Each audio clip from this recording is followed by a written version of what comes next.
Dr. Ginny Trierweiler, welcome. It's so Thank good to you. be talking with you today. And I Thank would you. love just to hear a little bit from you about what made you start learning, what were you doing before you Mm. were doing the work that you're doing now? And what was your interest? What motivated you to shift focus? It's interesting. I'm a psychologist and I had practiced as a psychologist for a while, but I was doing a lot of nonprofit executive leadership stuff. And so when I really started thinking I've got to make a change, I was doing that. I was running a Montessori school, which was really awesome. Yeah, it was so good. And but then I left that position and I started working in nursing homes. And this is where I got sort of a big wake up call about, the things that are going wrong with my body that I'm not able to turn around, that I feel like this should be turning around, but it's not. And this problem went on and on for over 10 years of excess weight gain and hot flashes and brain fog and insomnia. And I had pain and inflammation. I've talked to you about that since high school, really. I had had trouble because of a back injury and neck injuries. And so I had all these problems that were getting worse and worse. And I actually got to the point where I was barely able to walk because I had so many troubles with my feet. Yeah, so I lived right by a beautiful park with a creek and I couldn't go for a 10-minute walk anymore. Yeah, and I was only 55. And I start working in nursing homes thinking these are going to be really old people. And they weren't. They were in their 60s and 70s. They had serious conditions like heart disease, stroke, diabetes, cancer, Well, dementia. so if they're in their 60s, that's just 5 years in the future for you. From And where that's what I had to start seeing. It's like I keep telling myself I'm eating really healthy, I'm doing really pretty well. And it just was like, no, you're not doing pretty well. right? And you're going to need to make some kind of change. And I was so scared because the only kind of self-care I was doing anymore was really indulgent eating and drinking. And I was so proud of spending so much money going to nice restaurants and ordering wine and all these things, feeling like I'm so sophisticated. I'm not like some drug addict, right? I'm this sophisticated career woman who's going out spending all my money indulging as much as possible in special food and drink every night. But I went up the health food aisle, I checked the ingredients, list on the packages and felt like I'm doing better than most people. I'm smarter than most people, right? And which is the women I work with. We're smarter than most people. We're studying this stuff. We care about it. And how did I end up in such shape that I actually was thinking I could be in a nursing home within the next 10 years.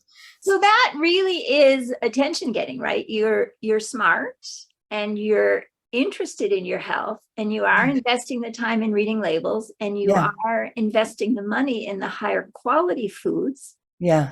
In and some way, higher quality. it's still not adding up to Right. being able to go for a walk or feeling confident that you'll have a future that includes independent living. Exactly. Yeah. All these people in the nursing homes that I was working with were not that different from me. I had assumed they're a lot older, or, oh, if they're this age, they must have been taking really bad care of themselves. No. Had an accident or they had Yeah. illness or something really knocked them over. Right. Okay, so that was a journey already to go from Montessori school to Yeah. working in those facilities. And then when you put those pieces together of, oh, I was a literature major, so I kind of feel like you had a sense of, oh, I thought my story arc was going to go one way, but Right. I might really not like where their story is going to end if I don't make Right. the change right. I need a new chapter here. So Right. so then what did you do next, right? When you put that together of, oh, Yeah. what I'm doing is really not working and I might really not like where Right. what was your next step? So one thing is I had been reading diet books and going to programs and doing all these things that most of us are doing, feeling like, yeah, this makes sense. I'm going to do this. And I would feel like it worked. And then I would feel like it stopped working. That kept happening over and over and over. And so I finally said, you know what? You're fooling yourself. quit reading these diet books, quit reading these, articles and tips out in the popular media, and go directly to the research. Take your scientific training and look at the research and find out what it says about health and eating and weight. Okay. And so as I did that, crying a lot, right? Like, I don't have time for this. Isn't there someone? I couldn't find someone to guide me, frankly, that I had confidence in. So I did start finding fundamental principles that were really predictable. I kind of got over being scared, like, this is going to suck. This is going to be like dieting, right? And that's not what I was finding. I'll never eat delicious food again. No, I'm going to be so sad. I'll be hungry all the time. Yes. Whole area of pleasure in my life will be taken. It's going to be gone, and I'm just going to be crying. So I sort of was crying with those fears. But the more I discovered the answers and started implementing them, I wasn't hungry. I was dropping weight quite naturally, quite easily. So once you discover these fundamental principles, it just works predictably. And it really added up to very specific, clear quantities that are pretty different from how we've been raised to eat, right? And so, yeah, once I started finding this actually works and I enjoy it and it's not scary, the crying stopped. It was quite a few months of crying. Like, I don't wanna change my eating. I love my wine every night. I love my this and that and the other thing. And so it was a little bit of a process. But as a psychologist, I was able to look at that and go, you're making yourself suffer, right? You don't have to suffer like this. What if you let yourself enjoy it? Oh. Good question. Yeah. So, I mean, that's the thing I have, like, when people talk about 30,000 hours of experience is what leads to expertise. That's what I have 30,000 hours of expertise in, is studying and helping people with habit change. So started applying what I knew to myself, and it just started getting really easy. I dropped 60 pounds in quite an easy, natural way. But all those health issues evaporated, like even the pain and those a little bit, because that's something that I find that, so there are a lot of diet programs that might or might not work for causing a change with the scale and the tape measure. Right. But then they might or might not bring you new issues with foods that agree with your system or cause, are not necessarily great for your liver. And so that can have impact on long-term health. And so just tell us again a little bit more about what health issues did you have that you improve or just go away? Well, I had pain and inflammation from high school that just got worse and worse and worse. I could not stop taking ibuprofen, even though I didn't feel like it was touching the problem. I couldn't stop. I had started asking the doctor for something additional at night because I was having weirdo pain symptoms that were keeping me awake. My insomnia was terrible. I just thought I had to live with insomnia. And you feel like you're going to die, right? I'm going to die if I don't figure this out. So the trouble walking, I had prediabetes. I had been diagnosed with prediabetes. That's actually pretty serious. We think of it as normal now, but it's real. It starts taking down your body. Hot flashes were terrible. Right. I was a executive director. I'd stand up in front of the board of directors and get this sudden rush of heat and feel like, okay, I just look like I became suddenly ashamed.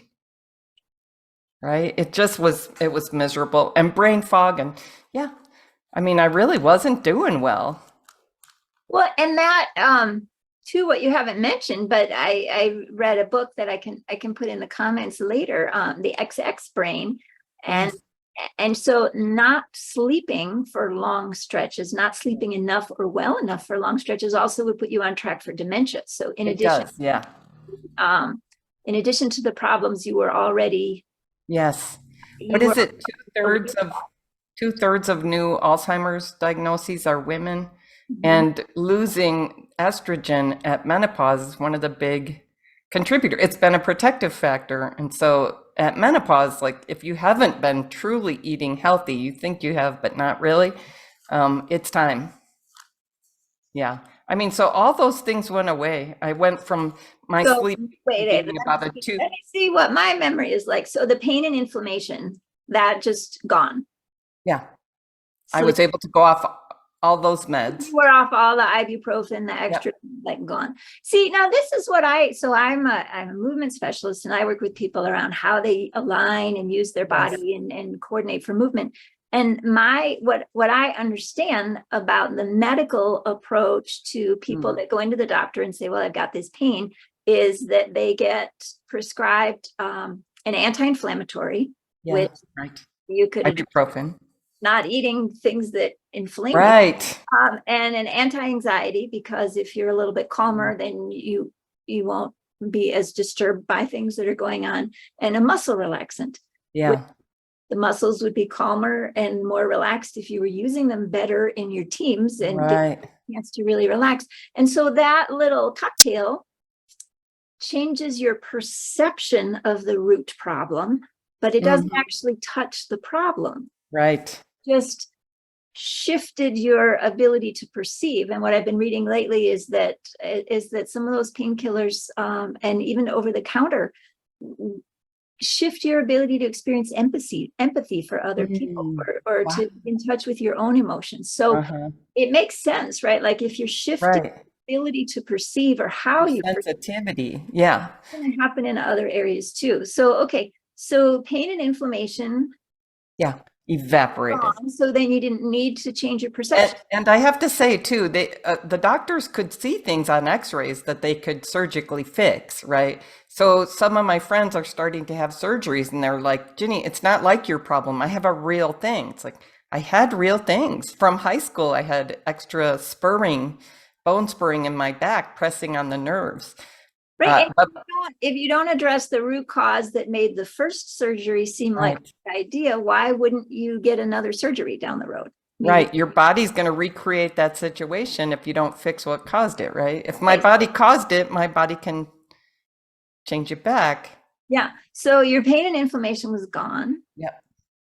So then you could be off all those So meds. I can be hiking in the mountains now, and those meds also have an impact on your liver, right? So you're impacting your ability to function in other areas. And then your sleep. My sleep went from about a 2 or 3. It was so bad. Any appointments I had before noon were always tentative. This is as a professional. I'm sorry, but anything we schedule before noon is tentative because I may not be asleep until 9 a.m. Okay. It was affecting my life in a big way. Right. Okay. And then brain fog, clear thinking, focus. Yeah. Being able to get things done. This is something a lot of my clients tell me. I didn't think of this as a problem, but I'm just better organized and getting things done better. Yeah. Okay. Right. Anything else in that list that I have? Pre-diabetes reversed. Yeah. My blood sugar normalized. Yeah. And 60 pounds gone. And that was huge because, I mean, really, when I look back now, it was taking a tremendous amount of energy for me, worrying about my weight, worrying how I looked, worrying how I felt, worrying that nothing's working. I woke up in the morning upset about my weight. I went to bed upset about my weight. I went into every meeting upset about my weight. Like, I don't like to reveal that I was that concerned about it because you kind of, it's no big deal. It's not the most important thing. No, but I do hear that from other people, is that they're self-conscious about their size. And so then they say no to invitations to go some places, or they don't want to show up on camera online because they're uncomfortable being seen at the size that they are. And that it may or may not be that other people are actively judging them for that, but their own lack of comfort with their size and appearance makes them not show up. And then you're not showing up in the world. And it's so true. Yeah. I wasn't dating, right? I went through all the most likely years that I might have found a good partner not wanting to date because I didn't.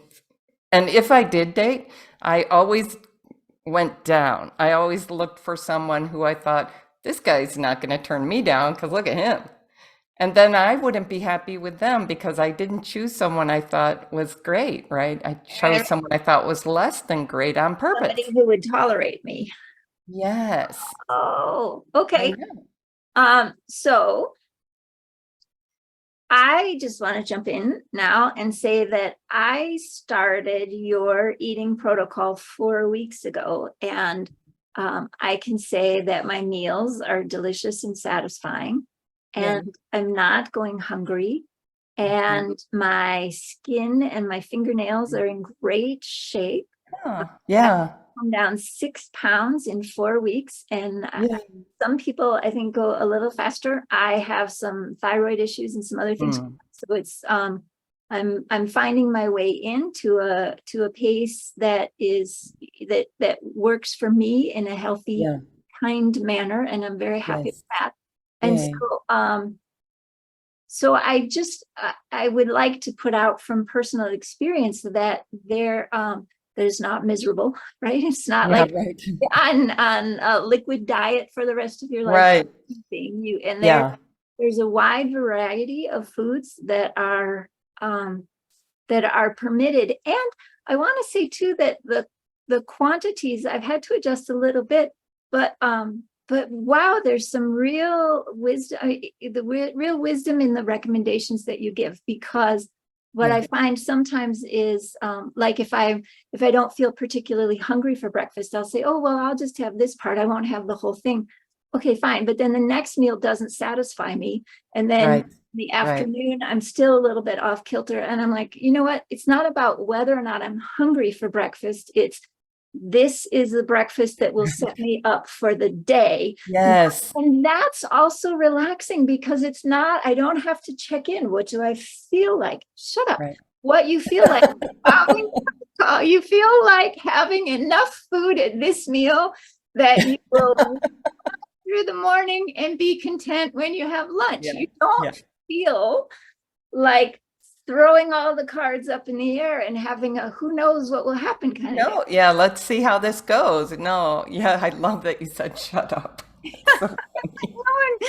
Just eat the quantities are kind of magic. That's what I discovered. I fought with the quantities a long time.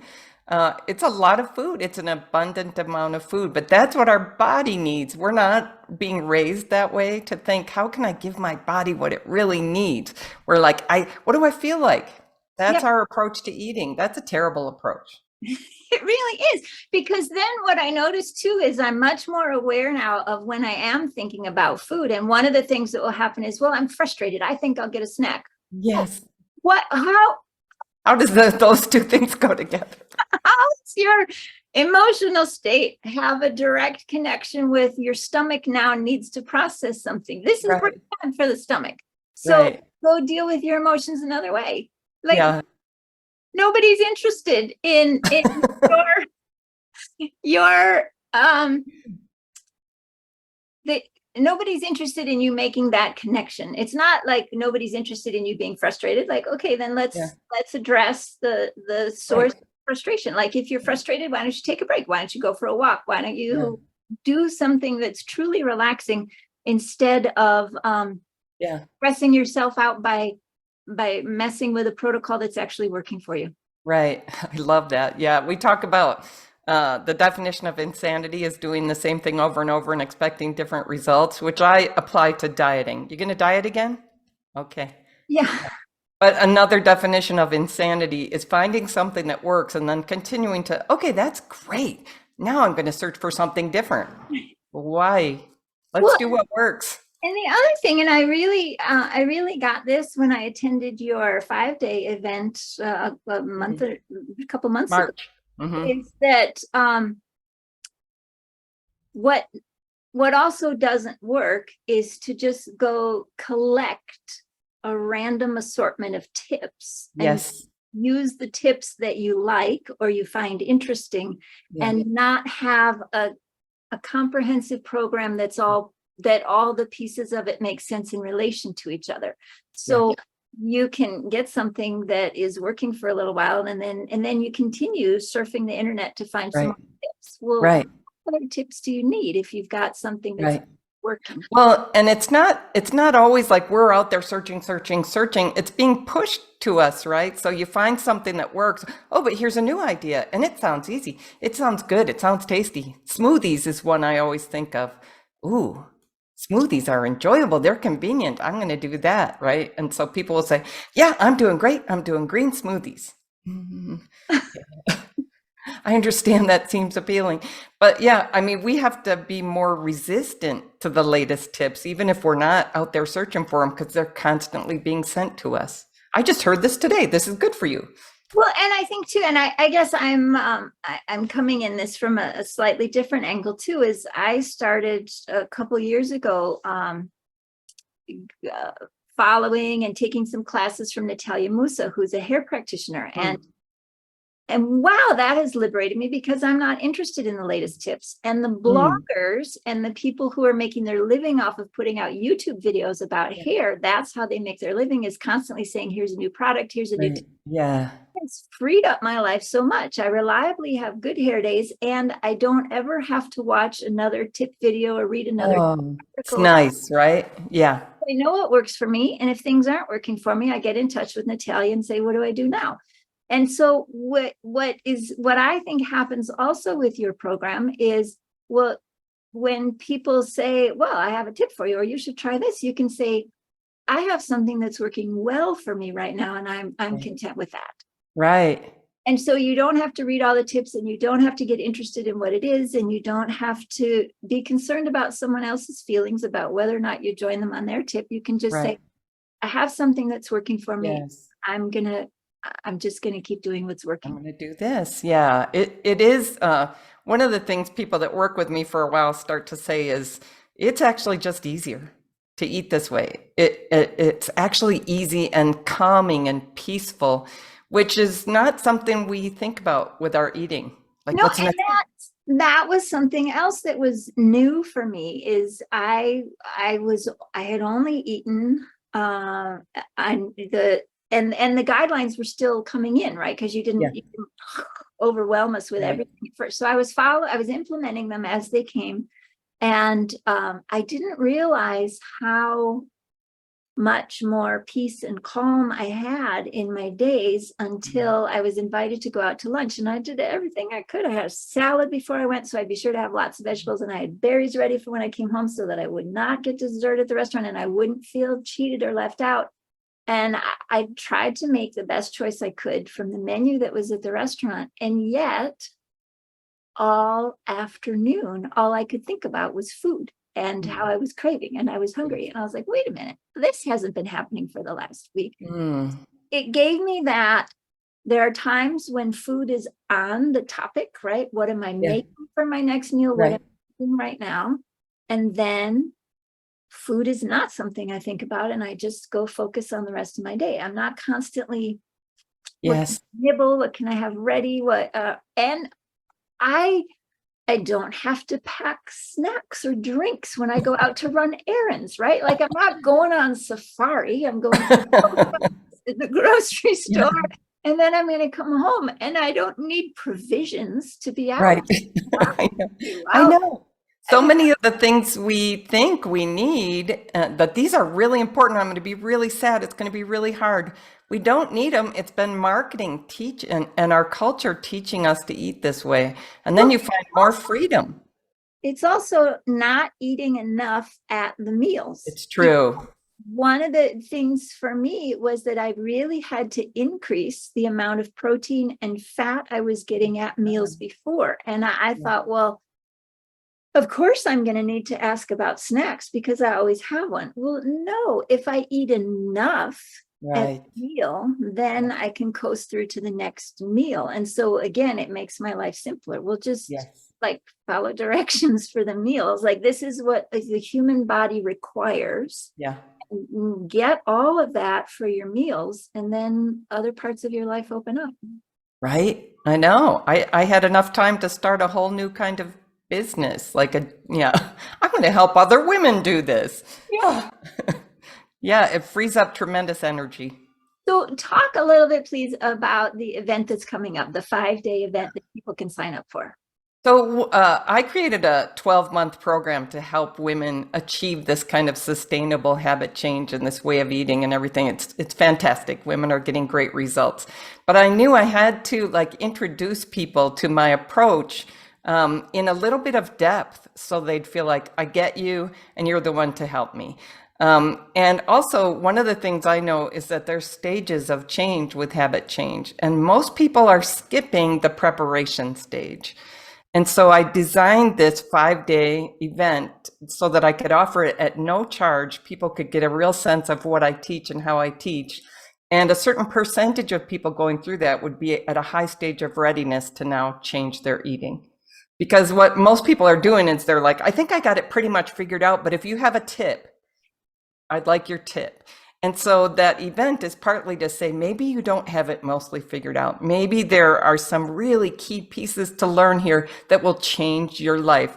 But it takes 5 hours for us to achieve that. It doesn't happen in a 1-hour event. I used to try to do a 1-hour event. Can't get there. Well, I think it's a little bit like painting a wall in your house. If you don't wash the wall, if you don't sand it, if you don't plaster Yes. it, you just put the paint on, you're not going to be pleased with the paint You're job. going to be sorry. You know, all that prep takes as long or longer than the Yes. but it's worth doing. And I found the event interesting in March, and then the replay was part of the package that I got when I joined the program. And so I watched those again, and I found that they really, I think, two things. One, they made more sense on second hearing because, right, the first time I heard it, I was like, wait a minute. And the second time it could really settle in. And then also the first time I had the time and I was listening, but it was in the middle of my day. And when I watched the replays, I was able to watch them at a time when I was more able to focus. Yeah. Two things together really help. So there will be, the event will be recorded. Yes. And so if people sign up, but they're not able to join live, they'll have a week to watch. They have a week. So if you're interested, but you can't come live, sign up. There's no charge for the event. And then you just want to make sure that you watch the replays within a week. Plus you make the investment to join the program, and then you'll be able to watch those and let the information sink in a little more thoroughly. Okay. Yes. So 1 hour every day for the 5 days, June 12th to 16th. And you can find more information and sign up at slenderforgood.com. Great. And I put a link in the description, and I'll put it in the comments again too. Hundreds of women have attended it and said it changed their lives. Somebody just told me yesterday, I've dropped 12 pounds since that event. I took in the information, certain key points stuck out to me. I took it in, I applied it, I'm down 12 pounds. She's like, and I feel like I have a different understanding of how to eat. And that's really what I'm trying to do, is give people a perspective shift that will change their lives. It's not just 5 hours of lecture. It's, really showing them your approach to eating is not right in this society. There has to be a bigger shift in your approach. And then you can learn exactly what works, and it's not hard. Right.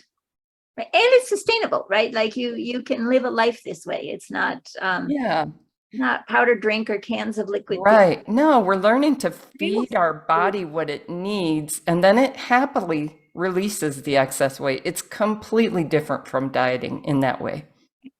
Well, I would say too, you probably don't need some of the excess weight, because some things that your body doesn't like will get stored in fat as a way to keep it from running around the circulatory system, causing trouble. So if you're not bringing in more annoyances, then you can start releasing some of the annoyances in storage. Yeah, it's gorgeous, right? I'm so glad you know this now. I'm so glad. Yeah. Wonderful. Well, Ginny, what is there anything else that you want to make sure to include in this conversation? Anything that to really just that dieting is really the wrong approach. The idea of eating less, of cutting calories, counting calories. It's not that calories are completely irrelevant, but it is completely misleading people, leading people down the wrong approach. Yeah, and I would say that if you, I like how you said that. I think that the calories do matter. However, what you can't do is say, oh, well, as long as I stay within my calorie budget, I can have any food. And that's not the case. It's not. We need way more nutritious food than we're getting in our our current nutrition environment. Yeah. And learning what that looks like, it took me hundreds and hundreds of hours. Even preparing this 5-hour event took me a long time. How do I help people see this thing that I saw by studying it as a researcher for all this time? So I keep making it better, but I really do hear from people it's changing their lives. I really do want to emphasize that point too. It's about getting enough, not the Yes. dieting approach of less. And Yes. what is enough vegetables is really quite a quantity. So occasionally I'll be making something for myself and my husband will come in and say, can I have some of that? No, you can't. No. All of this. If you'd like some, I'll add more for you. Right. You can't have some of Any of mine. this is what I will be eating. So Yes. So that really is a mindset shift from, oh, if I just have smaller portions, Yes. fewer calories, then I'll get where I want to go. That's not it at all. Not the answer. Yeah. So Yeah. in the beginning, a kitchen scale really is the way to go for making sure Yeah. that you're getting enough. It's not about, are you getting too much? It's are your quantities large enough of the foods that Yeah. are for you? It's really where we start. It's not the whole answer, but it's a huge fundamental piece. Eat enough of the nutritious foods, right? I'm so happy that you know this and you're saying this so clearly and Yes. spreading the word. Because I mean, women our age, we're so needed in our communities. And when we're not well, because we're knocking ourselves out and we're indulging in the most indulgent food and drink, and our health is going down. And our we're not communities feeling aren't as confident about showing up because we don't like the way we look. Yes. So Yeah. we're staying back. Yeah. Because Getting more and more surgeries and more medications and spending more of our time and money with doctors is just not where we want to live if we can help it. right, absolutely. Yeah. Yay. And Paul is helping me with some postural things again because, yeah, I want to make sure I'm always addressing these at the root. And she is a brilliant teacher for this stuff. So we love it. It's a mutual love fest. Well, I just think about that cocktail of medical approaches. So you really are able to take care of the pain and the inflammation. Your approach to eating really is going to handle a lot of the root causes for the pain and inflammation. Yes. And my approach to how are you aligning and moving and working with your body is going to answer a lot of the, well, why would your muscles be out of whack in terms of length and tone in the first place? And so Right. you get yourself eating well, moving well. You're not going to need the anti-anxiety meds. Right. Most people aren't going to need the anti-anxiety piece either. So you can take It's so care. true. Yeah. And when you take care of that at the root, then Yeah. it's not a problem that you run into again later. When you address it with the meds like that, you still have the problem. So then you don't come Well, off. plus meds cause side effects. Every single medication causes, effects that we don't want. It's not the best way to solve problems in our body. Like, I'm going to force you to not notice this. Right, right, which is what it mostly is. Right. Wonderful. It's not. Yeah. Anyway, I think we're smart with these approaches. I do too. So let's just end on an up note instead of a down on medications. And I do want to be heard saying that the things that doctors do well are really miraculous. We need them. Really. Yeah. And so right. we need them, and we just need them and the public to understand what do they do well and Yeah. what. And I would always encourage, if you've got something going on, you go to the doctor and have them run their diagnostic tests because they do Yes. that well. Yes. Then you might want to broaden your scope of experts that you're consulting about. Now that you understand what the problem is, how are you going to address it? And if you've got weight, if you've got chemical imbalances that have you pre-diabetic or have you with arthritis, high blood pressure, I'm sure autoimmune issues are going to be a piece in there, right? Because if the body is out of whack, then. And gut issues are super common when we're not eating well. But we don't have to have most of these issues, let alone they make us sick the last 10 years of our lives. That's how we're living these days. Right. Well, and I think that a lot of people think, well, this is what aging is like. No, this is what another couple decades of really bad habits are like, right? Like you didn't have this many troubles a couple decades ago because they hadn't accumulated quite so much. That's However, true. wherever you are, you can turn that ship around, right? So if you're looking at Well, not wherever you are. If you're in a nursing home, it may be too late. Right. Your conditions may have gone past the threshold. You might have achieved a threshold. That's what I wanted to turn around, and that's why I was so determined to figure out the answers, in spite of how scared I was. Okay, so don't wait. Don't wait till you're in a nursing home. because there is a point of no return for some issues. Yes. Yeah. And we're not there. So yeah. Right. And so if you're not there yet, there's hope. And come to Yes. Ginny's event. It's free. There will be a recording. Come live, right? Because I'll be there as MC. And when you ran the event in March, there was a lot of opportunity for comments and questions in the chat, and you were very responsive to people. So so get yourself signed up and come to the 5-day. And if you can't be there live with us, then it'd be over Zoom. If you can't join us live, then you watch the recordings during that window. And and look into another approach for nourishment that's really going to get your body what it needs in order to function sustainably in a healthy way.